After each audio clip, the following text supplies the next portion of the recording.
Cordial saludo, profesor y compañeros. En este caso vamos a exponer sobre el conflicto armado y vidas vulnerables en Colombia, en un enfoque desde la cultura y educación para la paz. Colombia lleva más de 6 décadas marcada por un conflicto armado que ha dejado miles de víctimas, donde se incluyen desplazados, víctimas del conflicto, líderes sociales, excombatientes, comunidades campesinas y étnicas, en situación de extrema vulnerabilidad. A menudo los relatos públicos y mediáticos los reducen a estereotipos simplistas: guerrilleros, criminales, obstáculos para el progreso, etc., alimentando discursos de odio y deshumanización que agravan su dolor. Estas narrativas estigmatizantes justifican la violencia. Como lo advierte Indepaz, la estigmatización convierte a las víctimas en responsables de su propia situación, justificando la exclusión, la represión y en muchos casos la violencia. Es urgente reflexionar críticamente sobre estos discursos, reconocer cómo el lenguaje polarizante alimenta los crímenes y erosiona la empatía social. Solo así cobrará sentido la apuesta humanista por la educación y la cultura por la paz como herramientas para sanar heridas y prevenir la violencia repetida. Ahora hablaremos sobre el discurso de odio y deshumanización del conflicto. Los diferentes actores armados y políticos han construido un discurso de odio que señalan a las poblaciones vulnerables como culpables o sospechosos del conflicto. Por ejemplo, las comunidades rurales han sido estigmatizadas históricamente como cómplices de los grupos armados ilegales debido a su ubicación geográfica y cultivos ilícitos, lo que ha servido para justificar bombardeos, erradicaciones forzadas y otras agresiones contra la población. De modo similar, los líderes indígenas y afrocolombianos son frecuentemente deshumanizados como obstáculo para el desarrollo, argumentando que su defensa territorial frena proyectos económicos. Esto ha facilitado el despojo de tierras y los desplazamientos forzados bajo la excusa del progreso. Estas etiquetas degradan la identidad de la cultura de las minorías étnicas y rurales, profundizando su vulnerabilidad. En el caso de los líderes sociales y defensores de derechos humanos, los discursos de odio se expresan llamándolos aliados de guerrilleros o guerrilleros disfrazados, por denunciar violaciones o exigir derechos territoriales. Ese señalamiento los convierte en enemigos internos, que las comunidades pueden racionalizar como objetivos legítimos. La Defensoría del Pueblo e Indepaz alertan que Colombia es uno de los países con mayor número de líderes sociales asesinados, y que esta violencia está alimentada por la estigmatización que normaliza las agresiones en su contra. Bajo la defensa de etiqueta de traidores o subversivos, se anulan voces críticas y se abren espacios a los asesinatos selectivos, tales como el reporte al espectador. Grupos armados ilegales justifican hoy los ataques contra excombatientes del acuerdo de paz, bajo epítetos como traidores o antirrevolucionarios. Con este discurso han asesinado a más de 460 firmantes del acuerdo y a miles de líderes sociales, como lo han denunciado las organizaciones de la paz.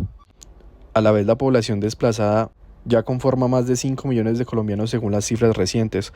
Sufre estigmas que la presentan como una carga social o personas pasivas, aunque los desplazamientos masivos se dan sobre todo en regiones como el Pacífico, afectando desproporcionalmente a comunidades afrocolombianas e indígenas. Los estereotipos pueden hacer crecer a la sociedad que esas víctimas son otorgadoras de problemas o incluso cómplices de la violencia. Este tipo de discurso invisibiliza las causas estructurales del desplazamiento, conflicto, pobreza y discriminación, y recorta la solidaridad con las víctimas. En conjunto, estos discursos ofensivos reducen la empatía y configuran a las víctimas como otros merecedores de castigo.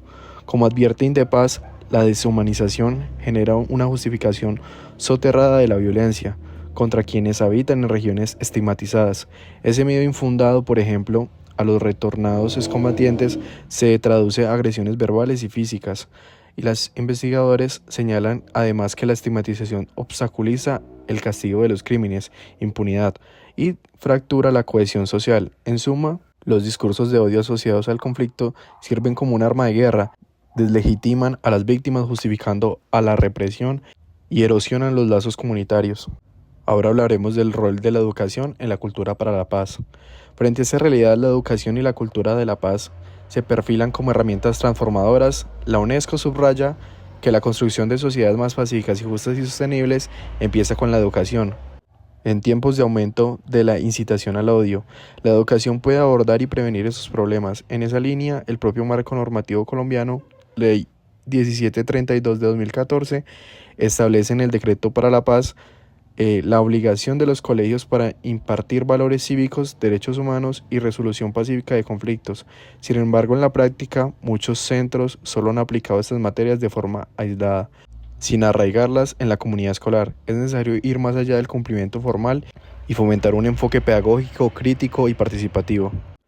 De acuerdo con lo anterior, Innovaciones Educativas para la Paz Carátula del libro que se sistematiza 40 experiencias de aulas colombianas en zonas de conflicto. Estas innovaciones a cargo de profesores locales son ejemplos de cómo la educación puede contrarrestar la violencia. El caso narrado por la Universidad de los Andes documenta cómo la profesora Maribel en Medellín adecuó sus clases tras el plebiscito de 2016, escuchando las visiones de paz de sus estudiantes víctimas del conflicto. De allí surgieron proyectos en los que los mismos alumnos elaboraron cortometrajes y relatos sobre su realidad, incluyendo que el 10% eran víctimas infantiles. Este ejercicio devolvió voz a las víctimas y promovió un diálogo constructivo en lugar de un castigo estigmatizador. La docente colombiana con sus estudiantes mostrando el libro Innovaciones Educativas para la Paz, que recoge experiencias pedagógicas de diversas regiones. Esta imagen ilustra el poder de la educación como fábrica de empatía, al involucrar activamente a los jóvenes en la construcción de narrativas de paz. Se siembran semillas de tolerancia y solidaridad. Como concluye el profesor Gary Cifuentes, coordinador del proyecto, estas experiencias van más allá de un mero cumplimiento normativo, rescatan el saber local y fomentan iniciativas sostenibles arraigadas en las comunidades. A nivel más amplio, la cultura de paz, según el Centro UNESCO, implica promover la justicia, la igualdad, el respeto mutuo y la cooperación en todos los niveles sociales. Esto exige sistemas educativos que integren educación para la paz, programas escolares que enseñen tolerancia, empatía y resolución pacífica de conflictos desde la infancia. No basta las sanciones legales contra el discurso del odio, importantes pero frecuentemente lentas. Necesitamos ciudadanía crítica. Se trata de educar en valores humanistas, cuestionando estereotipos, reconociendo la historia del conflicto y resaltando los ejemplos de reconciliación. En Colombia ya existen iniciativas como bibliotecas de memoria, obras de teatro comunitario y rutas pedagógicas de derechos humanos, que invitan a los jóvenes a dialogar sobre el pasado violento y los riesgos de repetirlo. Además, la cultura para la paz exige medios de comunicación responsables, promoción de un periodismo ético y divulgación de historias que celebren la paz y la resolución de conflictos.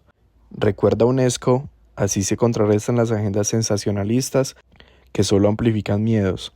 Instituciones educativas, ONG y organismos internacionales resaltan la necesidad de campañas contra la desinformación y la xenofobia, capacitando a docentes y periodistas en enfoque inclusivos. Por ejemplo, talleres de ACNUR con UNICEF en Colombia han buscado prevenir la xenofobia contra migrantes y refugiados, enseñando a los periodistas críticos éticos para evitar la estigmatización. Continuando con el enfoque, resulta imprescindible pensar en la formación y acompañamiento docente como pilar de cualquier estrategia de educación para la paz. No basta con introducir materias aisladas, los profesores deben contar con espacios de reflexión y desarrollo profesional continuo, donde puedan compartir experiencias, analizar casos reales y adquirir herramientas pedagógicas que promuevan el diálogo y la resolución creativa de conflictos.